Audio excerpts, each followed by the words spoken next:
The words hit Mary like a physical blow as Thomas Blackwood stood in her employer's doorway, his weathered face hard as granite in the lamplight. "Your mother's dead, and I need a woman tonight," he said flatly, studying the orphan girl who'd been scrubbing floors since dawn, his meaning as clear as the desperation etched in every line of his body. Thomas stepped further into the kitchen, his boots heavy on the worn floorboards, as the other servants suddenly found urgent tasks that required their attention elsewhere, though Mary could feel their curious glances burning into her back. The rancher's face was carved from years of sun and sorrow, but it was the raw desperation in his eyes that made her set down her scrub brush and truly look at him for the first time. He wasn't a young man, perhaps 40 years to her 19, with silver threading through dark hair and hands that bore the scars of honest work. "I have 3 children at home who need tending," he said, his voice rough as sandpaper but steady with purpose. "My Sarah is 7 years old and trying to mother her brothers, though she can barely reach the stovetop. Little Tom is 5 and hasn't said a word since his mother took ill, and baby Emma just turned 2 last month and cries herself hoarse, calling for someone who will never answer again." The weight of his words settled over Mary like a heavy blanket as understanding dawned with terrible clarity. "You're not looking for a housekeeper," she said quietly, her hands unconsciously smoothing her patched apron as she processed what he was really asking of her. "You need a wife and a mother for your children, tonight, before another sun sets on that broken household." Thomas nodded once, sharp and decisive, meeting her gaze with unflinching honesty that she found both terrifying and oddly reassuring. "I'll not lie to you or pretty it up with fancy words I don't possess," he said. "I need a woman to marry lawful and proper, to step into my household and tend my children who are drowning in grief I don't know how to ease, and I need it done quickly before I lose them to their sorrow entirely." He reached into his coat pocket and withdrew a leather purse that clinked with the unmistakable sound of substantial coin. "I'll pay your employer, Mrs. Hartwell, triple what she pays you for your contract, give you a proper home instead of these servant quarters where you sleep with 5 other girls, food that's yours to eat hot instead of whatever's left cold from the family table, and clothes that aren't patched and handed down through a dozen other workers before they reach you." The offer hung between them in the dim kitchen where a single lamp cast dancing shadows on the walls and the smell of lye soap mixed with the lingering aroma of the evening's dishes. Mary found herself studying this man who spoke of business arrangements while his eyes betrayed a father's desperate love for his motherless children, and she realized that whatever decision she made in the next few moments would change the course of her life forever, transforming her from orphaned servant girl to mother and wife in the space of a single desperate bargain. The sharp click of heels on stone announced Mrs. Hartwell before her imposing figure filled the doorway, her grey silk dress rustling with the authority of someone who had never been denied anything in her 50 years of life. Her cold eyes took in the scene with instant understanding, from Thomas's muddy boots on her clean floor to Mary's flushed face and the leather purse still visible in the rancher's weathered hand. "Mary Elizabeth Sullivan," she said, her voice cutting through the kitchen like a blade through butter. "You seem to have forgotten that you are contracted to this household for 2 more years, with severe penalties should you break that legal agreement, penalties that would see you in debtor's prison before you could draw another breath."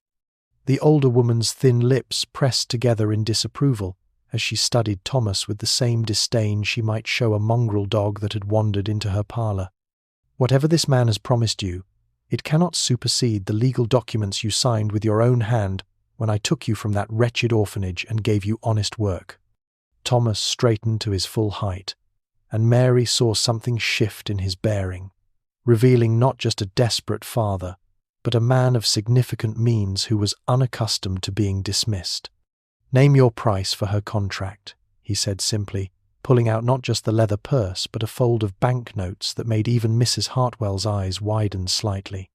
"I'll pay it here and now, cash in hand, plus whatever penalties you care to invent, because those children I spoke of won't last another night without proper care." The amount he laid on the table would have taken Mary 20 years to earn, and she felt her knees weaken at the sight of such wealth so casually displayed. Mrs. Hartwell's expression shifted from disdain to calculation, her fingers twitching toward the money before she caught herself and turned to Mary with narrowed eyes. "You would leave my employment for this stranger who appears in the night with wild promises and desperate needs?" she asked, though her tone suggested she already knew the answer and was merely twisting the knife. "Think carefully, girl, for once you walk out that door with him, there's no coming back to the safety of known walls and predictable days." Thomas turned to Mary then, and his honesty was more frightening than any threat could have been. "She's right to warn you," he said quietly, his dark eyes holding hers without flinching. "You don't know me from Adam, and I could be the devil himself for all the proof you have otherwise. Taking you out to that isolated ranch where the nearest neighbor is 5 miles off, and no one would hear you scream if I turned out to be the monster your good sense is warning you about right now." The kitchen seemed to shrink around them as Mary stood caught between the familiar servitude that had defined her last 7 years and the terrifying unknown that Thomas represented, knowing that whatever choice she made would echo through the rest of her days. The silence that followed Thomas's warning stretched until something inside him seemed to crack like ice breaking on a frozen pond, and suddenly the controlled rancher who had negotiated prices and contracts disappeared, replaced by a father drowning in grief and desperation. "Sarah just sits by her mother's rocking chair," he said, his voice breaking on each word as he gripped the edge of the table until his knuckles showed white through sun-darkened skin. "She won't move from it, won't eat, won't sleep, just rocks back and forth humming the lullaby her mother sang, and when I try to pull her away she fights me like a wild thing until I let her go back to waiting for someone who won't ever come through that door again." His shoulders shook as he continued, the words pouring out like water through a broken dam. "Little Tom hasn't spoken a single word since Eleanor drew her last breath, not one sound, not even crying, just follows me around the house like a ghost child with those big eyes that look right through me. And he won't eat no matter what I put in front of him, just pushes the plate away and goes to stand by the window watching the road like he's waiting for her to come home." The strong man who had faced down Mrs. Hartwell now looked broken as he described his youngest, and Mary felt something shift in her chest, a protective instinct she didn't know she possessed rising up fierce and undeniable. Baby Emma cries from dawn to dark, calling "Mama, Mama, Mama," until her little voice goes hoarse, and I've tried everything, holding her, singing to her though I can't carry a tune, even brought in the neighbor woman, but Emma just screamed louder and reached her little arms toward the door. And I don't know how much more any of us can take before we all just shatter into pieces too small to put back together. The tears running down his weathered cheeks seemed to surprise him as much as anyone, and he wiped them away with hands that shook, looking at Mary with such raw need that her decision made itself before her mind could interfere with what her heart already knew. "I'll come see them," she heard herself say, the words steady despite the trembling in her limbs as she untied her apron and set it on the table, already moving toward the door before doubt could catch up with compassion. "Not to marry or make promises I can't keep. But no child should suffer alone when there are hands willing to help, and if nothing else I can cook them a hot meal and wash their faces, and maybe sing them a song that doesn't sound like grief trying to pretend it's comfort." Mrs. Hartwell made a sound of disgust, but Mary was already reaching for her thin shawl, wrapping it around her shoulders as Thomas looked at her with such gratitude that she had to turn away before she promised more than she could give, knowing that 3 motherless children waiting in the dark might need her almost as much as she needed to be, needed by someone in this cold world. The wagon wheels creaked through darkness so complete that Mary could barely see Thomas's profile beside her as they rolled away from town, leaving behind the gas lamps and familiar streets for a wilderness that seemed to swallow them whole with each passing mile. The horses moved steady but slow through ruts and stones that jolted her bones, and she pulled her thin shawl tighter as the night air bit through her worn dress, wondering if she had lost her mind to travel into the unknown with a man whose desperation might hide any manner of sins. Eleanor took sick 2 weeks back with a fever that started small, Thomas said into the darkness, his voice carrying over the rhythm of hooves and wheels, and I thought nothing of it at first because she was always the strongest of us, could work dawn to dusk and still have energy to read to the children and mend what needed mending, but this fever was different, burned through her like wildfire no matter what the doctor tried. He shifted on the hard seat, and Mary noticed how his hands gripped the reins with unnecessary force, as if holding tight to leather could somehow change what had already passed. She asked me to bring the children to say goodbye when she knew the end was coming. But I couldn't do it. Couldn't let them see her like that, wasted away to nothing, and burning with fever, so I told them Mama was sleeping and needed quiet. And now I wonder if that was cruel or kind because they never got to hear her voice one last time. The confession hung between them as the wagon climbed higher into hills that blocked out even the stars, and Mary found herself studying his hands in the faint moonlight, noticing for the first time the fresh cuts and puncture wounds across his fingers and palms. When she asked about them, he actually laughed, though the sound held no humour, only a kind of bewildered frustration. Sarah tore her Sunday dress on a fence nail the day after the funeral, and I tried to mend it because Eleanor always kept their clothes so nice. But these hands that can birth a calf in a blizzard or break a Mustang to saddle couldn't manage a simple needle and thread, he said, holding up his damaged hands as evidence of his failures. I can shoe a horse and build a barn and bring in a harvest, but I can't braid my daughter's hair the way her mother did, can't make it lie smooth and pretty with ribbons, can't even figure out which direction the buttons go on Emma's little dresses, and Tom won't let me help him dress at all anymore, just stands there in his nightshirt staring at nothing. The vulnerability in his admission made Mary's chest tight with an emotion she couldn't name, this strong man confessing his inadequacies with the simple tasks of raising children, and she found herself wondering if maybe fate had brought them together, not for marriage or contracts, but for the simple human need to help, where help was desperately needed, though the darkness around them reminded her how far from safety she travelled with each turn of the wheels. Dawn painted the sky, pale pink and gold, as the wagon crested the final hill, revealing a ranch house that spoke of prosperity fallen to grief, its impressive two-story frame and wide wraparound porch, showing signs of recent neglect in the form of unswept leaves and mud tracked across boards that had once been pristine white.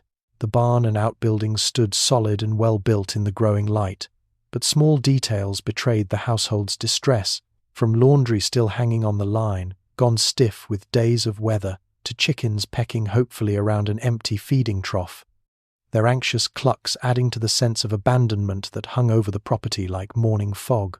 Thomas helped Mary down from the wagon with hands that trembled slightly, whether from exhaustion or anxiety she couldn't tell, and she followed him through a front door that opened into a parlour, where children's toys lay scattered across oriental rugs and dust motes, danced in the early sunlight, streaming through windows that hadn't been cleaned since their mother's hand last touched them. The house smelled of sour milk and unwashed bodies, and grief so thick it seemed to coat every surface. But beneath it, Mary could sense the bones of what had been a loving home, from the careful needlework on the cushions to the children's drawings tacked proudly to the walls, now serving as painful reminders of happier days. Thomas led her upstairs to the main bedroom where his children had made a nest of his marriage bed, and Mary's heart clenched at the sight of 3 small bodies huddled together under quilts their mother had sewn, their hair matted and faces streaked with the evidence of tears and neglect. The baby's diaper clearly unchanged for far too long, while the older 2 wore the same clothes they must have been wearing for days. Sarah's eyes snapped open first, dark like her father's but holding a wariness that no 7-year-old should possess, and she sat up straight as a poker while her brothers stirred beside her, her small face setting into lines of defensive hostility that made her look far older than her years. "Papa said he'd bring someone to help," she announced, her voice sharp as broken glass. "But you're not Mama, and you can't just come in here and pretend to be her. because we don't want you and we don't need you, and you should just go back to wherever he found you." The words hit Mary like physical blows, but she recognized the pain behind them, and instead of responding to the challenge, she simply nodded once and turned toward the door, pausing only to say quietly that she was going to make breakfast if anyone was hungry, then made her way downstairs to the kitchen, where she found it in the same state of chaos as the rest of the house. Without fuss or comment, she located wood for the stove and started a fire, found eggs that were still fresh and flour for biscuits, and began the simple, necessary work of feeding hungry children, letting the familiar rhythm of cooking steady her nerves while upstairs she could hear Thomas trying unsuccessfully to convince his children to wash their faces, their resistance a testament to grief that no amount of reasoning could touch. The sound of wagon wheels and horses approaching the ranch made Thomas stiffen at the kitchen table, where he sat watching Mary serve breakfast to his reluctant children, and through the window she glimpsed a small, covered buggy, driven by a man in the distinctive black coat and white collar of a preacher. Thomas rose quickly, something guilty flickering across his face as he moved toward the door, but not before Mary caught the look of determination that settled over his features like armor being donned for battle. "Reverend Michaels, good of you to come so quickly," Thomas said as he helped the older man down from his buggy, and Mary felt her stomach drop as understanding began to dawn about why a preacher would arrive so early in the morning at a ranch miles from town. The Reverend was a thin man with kind eyes behind wire spectacles, but there was a firmness to his bearing that spoke of years dealing with the moral complexities of frontier life, and he studied Mary with an expression that mixed compassion with careful evaluation. "I received your message last night, Brother Blackwood," the Reverend said as they entered the kitchen where the children watched with suspicious eyes, "and I understand the urgency of your situation, though I must say this is highly irregular, even for these parts where we often must bend conventions to meet necessities." Thomas stood straighter, his jaw set with the stubbornness Mary was beginning to recognize as his default when challenged, and she realized with growing alarm that whatever plan he had set in motion before fetching her from the Hartwell house was about to be revealed. "I told you in my message, Reverend, that I would be bringing a woman to help with my children, but I'll not have an unmarried woman living in my house with 3 young ones to consider," he said, his voice carrying the weight of inflexible principle. "We do this proper with vows before God and witnesses, or I take Miss Sullivan back to town within the hour. Because I'll not have anyone questioning her virtue or my intentions, not when there are already enough tongues wagging about my household." The ultimatum landed like a stone in still water, sending ripples through the kitchen as Sarah's eyes widened with understanding, and even little Tom looked up from the biscuit he had been reluctantly nibbling. Mary felt the full weight of the choice crushing down on her shoulders as she stood frozen between the stove and the table, realizing that she had perhaps an hour to decide whether to bind herself permanently to this grieving family or return to the certainty of servitude under Mrs. Hartwell's cold rule. The Reverend cleared his throat delicately, his gaze moving between Thomas's set face and Mary's shocked expression. "Miss Sullivan, I feel obligated to confirm that you understand what Brother Blackwood is proposing. That this would be a legal and binding marriage with all that entails, including the immediate responsibility for these children and this household, not some temporary arrangement that can be dissolved when grief passes or circumstances change." Mary found her voice, though it came out smaller than she intended, her hands gripping her skirt as she faced a choice that would define every day of her remaining life, knowing that whatever she decided in this sun-bright kitchen with 3 motherless children watching would echo through years she couldn't yet imagine.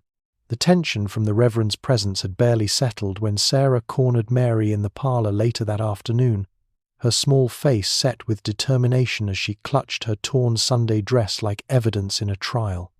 "You're just here for Papa's money," she accused, her voice carrying all the wounded suspicion of a child who had learned too young that people could leave and promises could break. "He's got the biggest ranch in the county and everyone knows it, so you're probably thinking you can come in here and take Mama's place and get all her nice things and her house and her life like she never existed at all." Mary knelt slowly to bring herself to Sarah's eye level, noticing how the girl's hands shook even as she tried to project fierce independence. And instead of defending herself against the accusation, she gently took the torn dress from Sarah's grip and examined the damage with careful fingers. "This is fine work your mama did on this dress," she said quietly, running her thumb along the tiny, even stitches that spoke of patient love in every thread. "See how she reinforced the seams here and here to make it last longer, and how she added this little bit of lace to make something plain into something special just for you, because that's what mothers do when they love their daughters." Sarah's defensive posture wavered slightly as Mary continued, reaching for the sewing basket that still sat by Eleanor's chair and pulling out needle and thread that had waited untouched since their last use. "Your papa tried to fix this for you, didn't he?" Mary asked, noting the clumsy attempts at repair that had left bloody fingerprints on the fabric, and Sarah nodded reluctantly, her hostility beginning to crack. "He made it worse," the girl admitted in a small voice, "and he got frustrated and said bad words he made me promise not to repeat, and then he just gave up like he gives up on everything that Mama used to do." Mary threaded the needle with steady hands despite the weight of the moment, then did something that clearly surprised Sarah by handing the needle back to her instead of beginning the repair herself.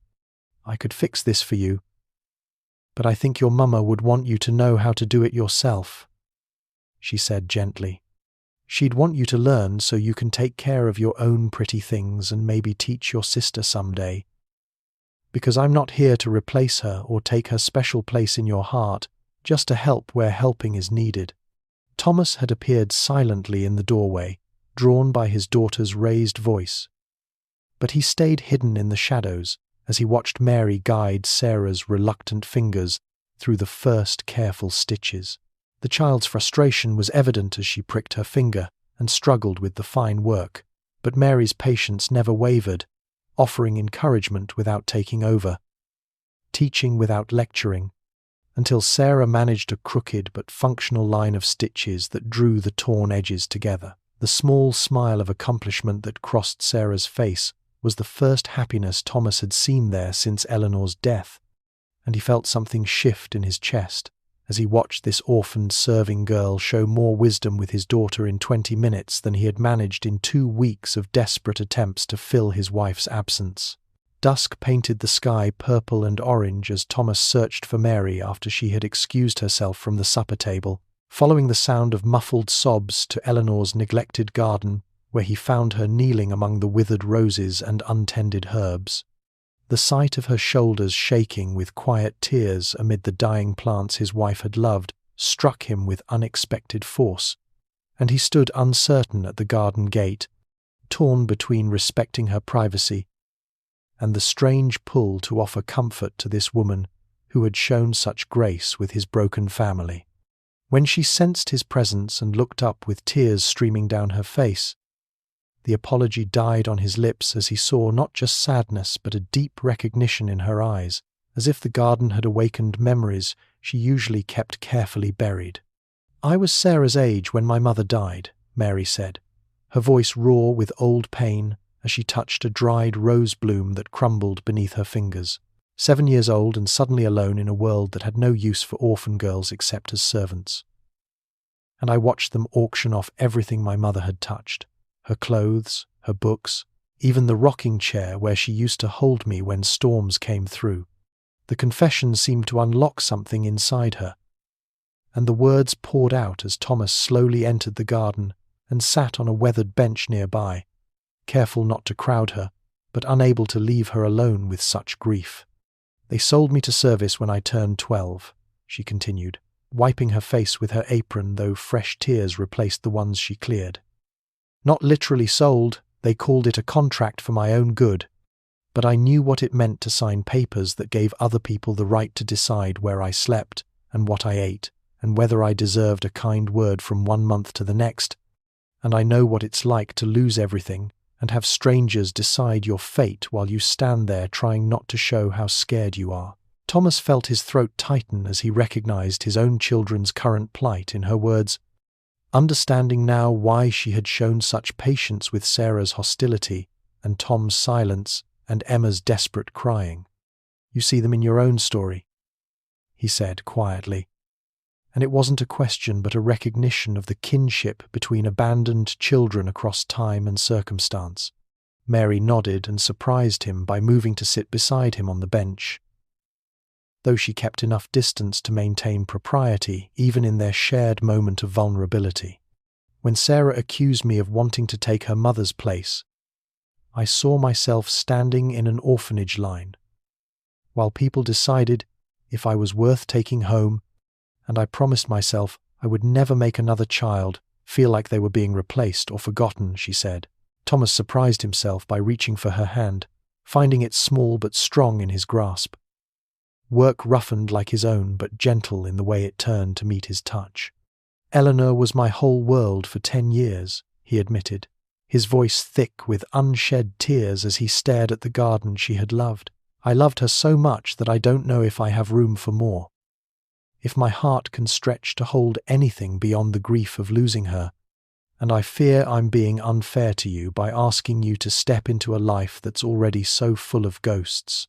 The morning sun cast long shadows across the porch, where Mary stood facing Thomas and Reverend Michaels, her hands clasped firmly in front of her, as she delivered words that would change everything they had assumed about this arrangement.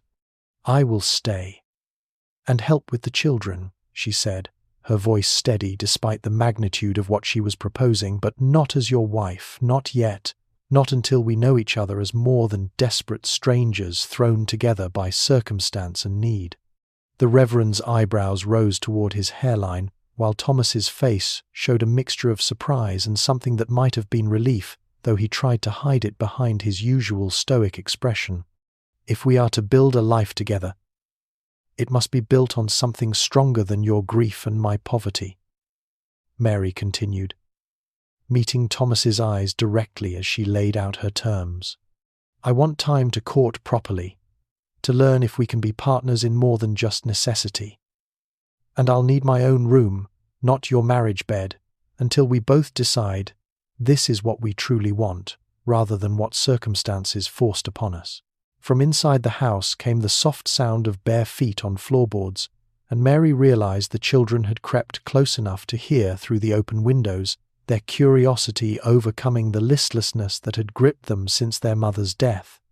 The silence that followed her declaration stretched until a small voice broke through, high and uncertain but speaking words for the first time in 2 weeks.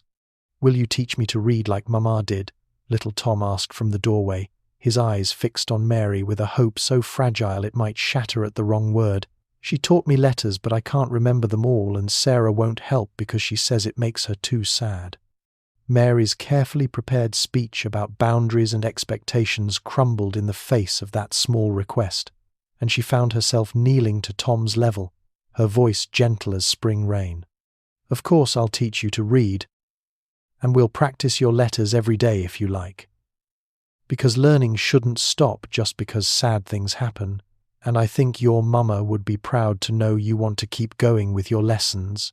Thomas watched this interaction with something shifting in his expression, and when he spoke, his words came slowly but with growing conviction. You're right to ask for time and truth between us, he said, surprising everyone, including himself, with the admission. Eleanor and I built something real over years of knowing each other, and you deserve the same chance to decide if this life is one you want rather than one you're trapped in.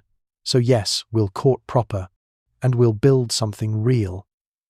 Not just fill an empty space with convenient bodies. Reverend Michaels, who had been prepared to perform a hasty wedding between strangers, found himself smiling with genuine approval at this unexpected turn toward integrity. This is highly irregular, he said, though his tone suggested he found it refreshingly so.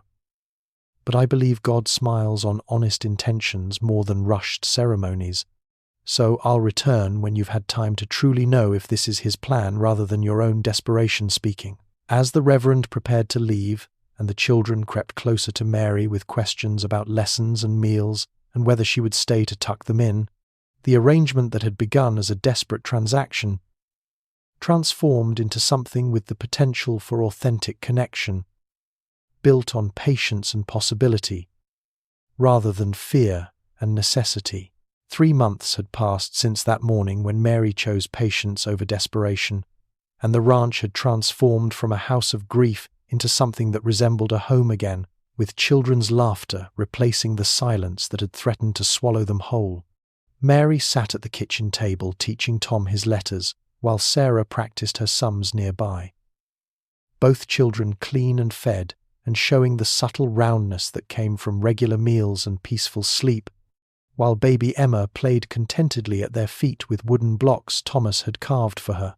Through the window, Mary could see Thomas working on the new corral fence, but she noticed how he positioned himself to have a clear view of the kitchen, and how he would pause in his hammering whenever one of the children laughed, a small smile playing at his lips that had been absent those first terrible weeks. The courtship he had promised had manifested in quiet ways that spoke louder than grand gestures ever could, like the cup of coffee that appeared at her elbow each morning exactly how she liked it, or the new bookshelf he had built in her room without being asked when he noticed her small collection of borrowed novels growing. Emma toddled over to Mary with a picture book, raising her chubby arms in the universal demand to be held, and as Mary lifted her onto her lap, the child patted her cheek with sticky fingers and announced clearly, "Mama Mary read story," the name she had developed on her own that acknowledged Mary's maternal care without erasing Eleanor's memory. The compound name had made Thomas's eyes suspiciously bright the first time Emma said it, and Mary had seen him turn away to compose himself, understanding that his daughter had found a way to honor both the mother she had lost and the woman who had stepped into their lives with gentle determination. Later that afternoon, while the children napped and the house settled into peaceful quiet, Mary walked to Eleanor's garden with a watering can, having slowly coaxed some of the hardier plants back to life over the past months. She found Thomas there already, kneeling in the dirt with a collection of small rose bushes beside him, their roots wrapped carefully in burlap, and her heart stuttered at the sight of him planting new growth in what had been sacred ground. He looked up at her approach, soil on his hands and knees, and she saw in his eyes not guilt but a quiet determination that matched her own. "These are different varieties from what Eleanor planted," he said softly, indicating the new bushes with their promise of yellow and pink blooms to complement the red roses that were beginning to show new growth. "I thought maybe the garden could use some fresh life alongside what's already here, because some things aren't meant to be replaced, just grown alongside until you can't imagine the space without both parts there together." Mary set down the watering can and moved to kneel beside him, understanding the metaphor as clearly as if he had spoken it aloud. And when he reached for her hand with his soil-stained fingers, she met him halfway without hesitation. The garden would bloom again, different than before but no less beautiful, just as their unconventional family had found its own way to flourish, built on the solid foundation of mutual respect, patient understanding, and the kind of love that grew slowly but surely from the ashes of loss into something strong enough to last a lifetime.